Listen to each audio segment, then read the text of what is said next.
각종 연행 언급을 해주셨는데 이 국민의힘 다른 주자들의 행보, 연대 행보가 있습니다.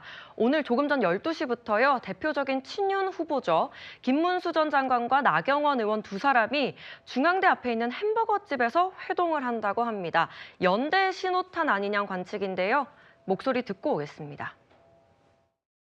이재명 후보를 꺾을 사람이 있다면 누구라도 전혀 새로운 신인이라도 우리는 모두 그 텐트 안에 모셔야 된다고 생각합니다. 네. 저희가 이 대선을 출마하는 가장 그 근저에는 애국심이라고 생각을 합니다.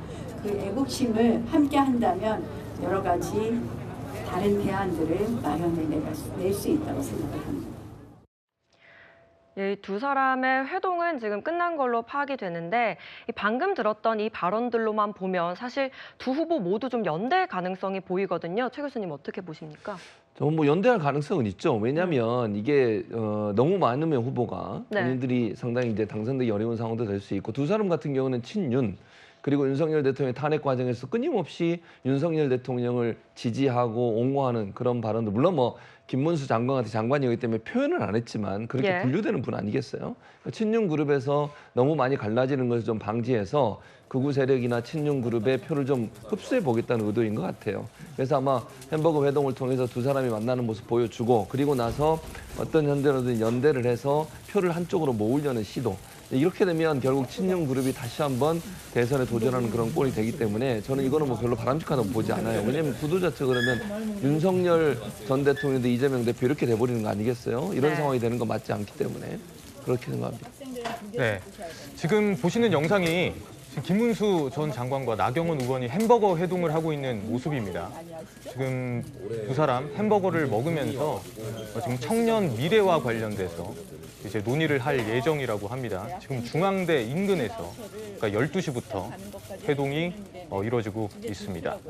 이렇게 그 김문수 전 장관과 나경원 의원은 사실 탄핵 반대를 좀 주장했던 편에 있었다면 탄핵 찬성을 주장했던 또 두 사람이 있죠. 바로 한동훈 전 대표와 안철수 의원인데요. 이 두 사람은 보수 진영의 핵심 지지 기반인 영남으로 향했습니다. 이종근 평론가님, 이 두 사람의 발걸음에 담긴 의미 어떻게 봐야 될까요? 자, 한동훈 전 비대위원장, 한동훈 전 대표가 정치에 몸을 담으려고 결심한 그 모멘텀이 저는 부산이라고 봐요. 한동훈 비대위원장 시절에 부산에 갔을 때 그때 당시에 인파가 엄청 몰렸고 그 당시 부산에서 어떤 이야기가 있었냐면 아니 박근혜 전 대통령 방문 때보다 훨씬 더 많은 인파가 모였다. 남포동이라든지 뭐 이런 그 기사들이 많이 실렸습니다. 그 후에 한동훈 대표 시절이든 아니면 또 한동훈 그냥 정치인 시절이든 PK에 들렀을 때 PK의 어떤 지지세가 굉장히 다른 지역에 비해서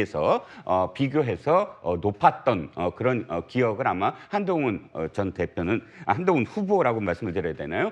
지금 피부로 느낄 겁니다. 그래서 이제 PK에서부터 다시 바람을 일으켜보자라는 그런 생각으로 아마 PK에 갔을 테고 안철수 의원 같은 경우는 사실 이제 PK 생입니다. 그러니까 부산 경남 출신이에요. 그런데 여기에 사실 TK 쪽의 어떤 지지는 좀 별로 없었어요. 그러니까 말씀하셨듯이 이 보수의 어떤 본산 또는 보수의 기둥, 뭐 중심이라고 불리는 TK 쪽에서 자신이 그러니까 반탄이지만 찬탄이지만 탄핵에 찬성한 이유를 이야기하고 탄핵의 강을 빨리 건너자, 남들보다 더 먼저 건너자라는 의미에서 이 두 사람이 영남부터 한번 바람을 제대로 일으켜보자라고 영남에 내려온 게 아닌가 싶습니다. 네, 이렇게 대선 유력 주자들의 발걸음이 빨라지는 사이 국민의힘이 대선 후보 선출 방식을 확정했습니다. 함께 보시죠.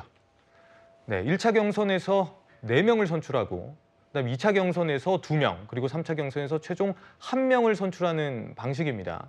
그리고 이제 모든 경선 여론조사에도 역선택 방지 조항도 넣기로 했고요.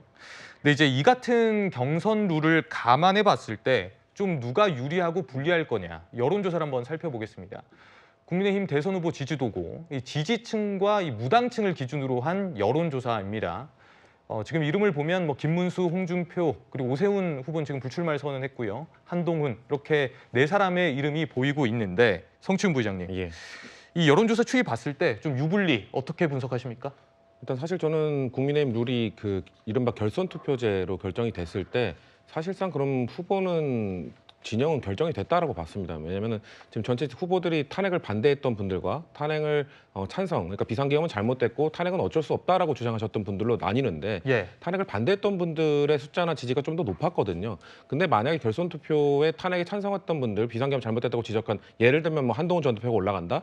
그럼 1대1로 붙게 되면은 탄핵 반대 그룹이 이길 수밖에 없습니다. 그렇기 때문에 근데 지금 변수가 하나 생긴 것은 저기 우리가 봤던 여론조사 지표에서 오세훈 시장이 빠졌잖아요. 그렇죠. 오세훈 시장의 지지층이 어디로 많이 흘러가느냐. 오세훈 시장은 사실 탄핵 반대와 찬성 사이에서 그렇게 좀 모호한 입장을 펼쳐왔었기 때문에 오세훈 시장을 지지했던 지지층이 어느 쪽에 붙느냐에 따라 결선 투표로 갈 수도 있고 안 갈 수도 있다라는 그 가늠을 할 수 있기 때문에 예. 이 다음에 아마 저 오세훈 시장이 빠진 여론조사 지표를 보게 되면은 좀 더 예측을 할 수 있지 않을까. 그렇지만 일단 기본적으로 결선 투표제가 정해진 이상 지금까지는 탄핵 반대 그룹이 전 유리하지 않나라고 보고 있습니다.